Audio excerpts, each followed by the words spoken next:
ఇప్పుడు ping pong సూర్య అంటే ఆలోచించిన వాళ్ళు కూడా జై చిరంజీవి అని గారు వెంటనే ఆలోచించే టైప్ ఆఫ్ క్యారెక్టర్ అది నిజంగానే. మార్నింగ్ బ్రేక్ఫాస్ట్ చేస్తుంటే ఒక ఆయన వచ్చారు టక్మని వచ్చి, అమ్మ మధ్యలో సినిమాలు ఎందుకు చేయట్లేదమ్మా నువ్వు అన్నారు. అదేంటంటే చేస్తున్నా చిన్న చిన్న అంటే, అది కాదమ్మా మేము చూసి మేము చేసి అంత రికగ్నైజ్ చేసే మధ్యలో పెద్ద సినిమాలు అయ్యి ఎందుకు చేయట్లేదు నువ్వు అన్నారు. అది నాకు వచ్చినాయి నేను చేస్తున్నానండి, మిగతా రావట్లేదు కాబట్టి డెఫినెట్గా ట్రై చేసి చేస్తాను అని చెప్పా. ఆయన చెప్తుంది ఏంటంటే, ఆ నలుగురు చూసా, జై చిరంజీవి చూసా, నేను సై చూసా మా పిల్లలతో కలిసి పిల్లల్ని తీసుకుని. సో నువ్వు అప్పుడు ఎలా ఉన్నావు ఇప్పుడు అలా ఉన్నావు, కానీ నువ్వు అంత పేరు అంత బాగా యాక్ట్ చేస్తున్నావు అమ్మా, మా పిల్లలకు కూడా నువ్వు అంటే చాలా ఇష్టం, మంచి సినిమాలు చేయమ్మా అంటున్నారు. నాకు వస్తే నేను ఎందుకు చేయనండి, డెఫినెట్గా నేను చేస్తా. కానీ నిజం చెప్తాను అంటే ఈ మధ్యలో పెద్ద సినిమాలు నేను చేయకపోయి ఉండొచ్చు, కానీ చిన్న చిన్న వాటిలో నేను ఎప్పటికప్పుడు కనిపిస్తూనే ఉన్నా.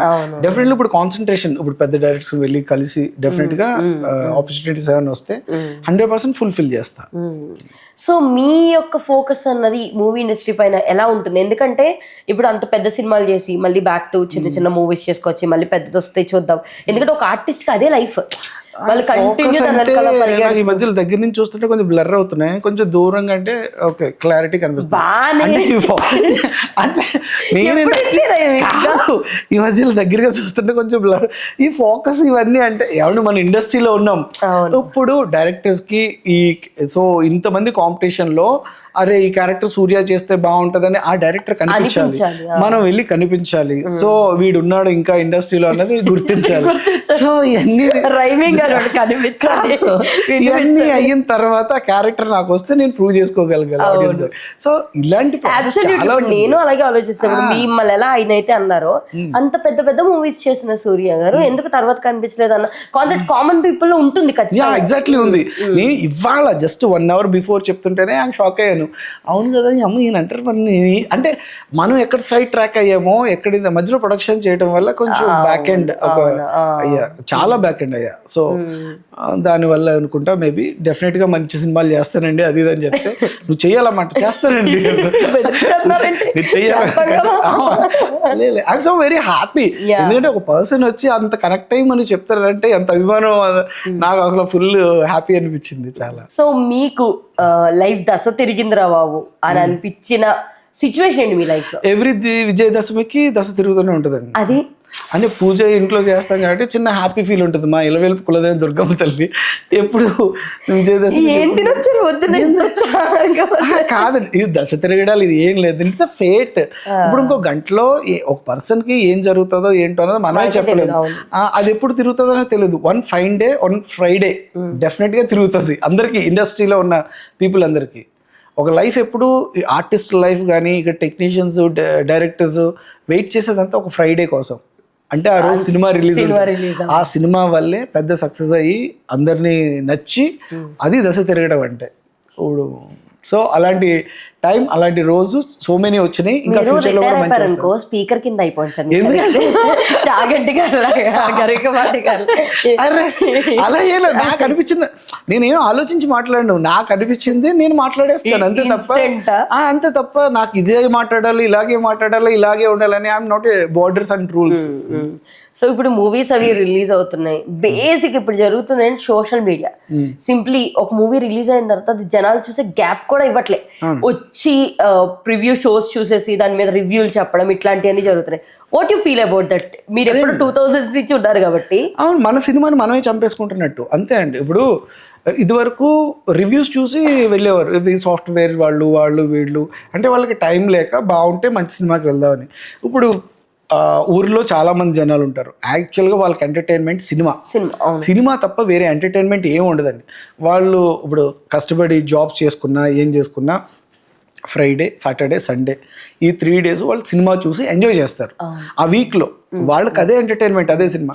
ఇప్పుడు మనం రివ్యూస్ ఇచ్చి అంటే ఒక ప్రొడ్యూసరు అన్ని ఆస్తులన్నీ అమ్మి, ఒక ప్రొడ్యూసర్ ఎంత స్ట్రగుల్ చేస్తాడు, ఒక డైరెక్టర్ ఎంత ఎన్ని సంవత్సరాల కథ కష్టపడి చేస్తాడు, కాస్టింగ్ ఎంత కష్టపడి.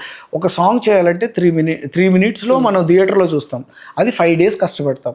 ఒక సాంగ్ చేయడానికి అంటే పెద్దవాళ్ళు సాంగ్ చేయడానికి ఆల్మోస్ట్ 20 to 30 lakhs అవుతుంది. చిన్నవాళ్ళు సాంగ్ చేయడానికి 5 to 10 lakhs మధ్యలో అవుతుంది, అంటే డాన్సర్స్ బట్టి ఎవ్రీథింగ్ ఆ సిచ్యువేషన్స్ అది. సో మనం సాంగ్ వస్తే సిగరెట్ స్మోక్ కోక్స్మో దేంటో వెళ్ళిపోతాం టక్మని లేచి, కానీ అక్కడ స్ట్రగుల్ ఎంత ఉంటుంది అన్నది ఓన్లీ మాకు మాత్రమే తెలుస్తుంది. సో ఇండస్ట్రీలో ఉన్న పర్సన్ కూడా చాలా తెలుసు. ఇండస్ట్రీలో ఉన్న పర్సన్కి అంత స్ట్రగుల్ తెలిసిన తర్వాత కూడా ఒక సినిమాని రివ్యూస్ ద్వారా చంపేయడం అన్నది ఎంతవరకు కరెక్ట్ అని నాకు తెలియదు. అంటే వాళ్ళకే ఇప్పుడు వాళ్ళ రేటింగ్ కోసం ఒక ప్రొడ్యూసర్ని చంపేస్తున్నారు, ఒక డైరెక్టర్ని చంపేస్తున్నారు, ఒక ఆర్టిస్ట్ని చంపేస్తున్నారు. ఇంతమంది చంపేసిన తర్వాత నెక్స్ట్ ఒక ప్రొడ్యూసర్ బయట నుంచి వచ్చి సినిమా ఏం చేస్తారు? ఇండస్ట్రీకి ఫుడ్ ఎలా దొరుకుతుంది? ఒకరోజు ఒక లైట్ ఆఫీసర్స్ కానీ, క్రెయిన్, మేకప్ మ్యాన్, ఇంత 24 క్రాఫ్ట్స్ ఒక యూనిట్ రోజుకి అన్నం తింటున్నారు అంటే ఒక ప్రొడ్యూసర్ వల్ల. ఆ సినిమాయే లేకపోతే ఇంతమంది కుటుంబాలు ఎలా బతుకుతాయి? ఇవన్నీ ఒక రివ్యూస్ రాసేవాడు ఒకసారి ఆలోచిస్తే డెఫినెట్గా వాళ్ళు కూడా, వాళ్ళు ఇప్పుడు రివ్యూ రాసినా ఎందుకోసం? రేటింగ్ కోసం, వాళ్ళ సంపాదన కోసం, వాళ్ళు వ్యూవర్షిప్ కోసం, దీనికోసమే కదా. ఇంతమందిని చంపేసిన తర్వాత వాడు ఒక్కడు బ్రతికి ఇంకా లైఫ్ ఏం చేస్తాడు? ఎవరు రాకపోతే ఇంకా వాడు రివ్యూ ఏం రాస్తాడు? సినిమా తీసేవాడు లేకపోతే రివ్యూ రాసేవాడు ఎక్కడ ఉంటాడు? అందుకే మనల్ని మనమే చంపేసుకుంటున్నాం మన ఇండస్ట్రీని అన్న ఫీలింగ్ నాకు ఉంది. ఇప్పుడు ట్రెండింగ్ టాపిక్ బిగ్ బాస్ అన్నది ఆల్రెడీ నడుస్తుంది 9th season. Bigg Boss is a dog show. యాక్చువల్గా అది కుక్కల్లా కొట్టుకోవడం తప్ప అది ఎవరికి యూజ్ లేదు, ఏమీ లేదు. ఇప్పుడు సుమన్ శెట్టి గారు చాలా సంవత్సరాల తర్వాత అనుకోండి స్క్రీన్ మళ్ళీ కనిపించారు. సో మీకు అట్లా అయినా అనిపిస్తుంది అంటే వెనకబడిపోయిన వాడిని మళ్ళీ ముందుకు తీసుకొచ్చే ప్రయత్నం అని ఎందుకు అనుకోకూడదు? అది వెనకబడిపోయిన వాడిని ముందుకు ఏం తీసుకొస్తున్నారు? సినిమాలు ఇవ్వమానండి, ఇక్కడ ఇంతమంది డైరెక్టర్స్ ఉన్నారు. ఈ సుమన్ శెట్టికి రికమెండ్ చేసి చాలా మంది డైరెక్టర్స్ తను చాలా మూవీస్ వర్క్ చేశారు, వాళ్ళందరూ గుర్తించి సినిమాలు ఇస్తే సరిపోతుంది. ఒక మనిషి నా ఒపీనియన్, వాడి చీదేది, దగ్గేది, పాకేది, దేకేది, మొత్తం దొల్లేది, మొత్తం బ్రష్ చేసేది అన్నీ చూసిన తర్వాత ఒక పర్సన్ అంటే ఏంటో ఎవ్రీథింగ్ అన్నీ తెలిసిన తర్వాత 200 రూపీస్ పెట్టి మీరు థియేటర్కి వెళ్ళి ఒక పర్సన్ చూస్తారా? అదేంటో నాకు తెలుసులేరా అనుకుంటారా? మీరు అరే సుమన్ శెట్టి వచ్చాడని చెప్పి 200 రూపాయలు టికెట్ పెట్టి నువ్వు సుమన్ శెట్టి కోసం వెళ్ళి థియేటర్లో సినిమా చూస్తారా? ఈ ఒక్క క్వశ్చన్కి ఆన్సర్ చెప్పాడు. ఐఎమ్ వెరీ జెన్యున్గానే నాకు అనిపించింది, నేను చెప్తున్నాను, అడుగుతున్నాను అంతే తప్ప it's I'm not a controversy. నేను కాంట్రవర్సీకి వెళ్ళటం లేదు. సో కనీసం రేపు మీ వరకు వచ్చిందా బిగ్ బాస్ అనేది? వచ్చిందండి. అంటే ఐఎమ్ నాట్ ఇంట్రెస్టెడ్, సీరియస్లీ చెప్తున్నా. నాకు ఎందుకో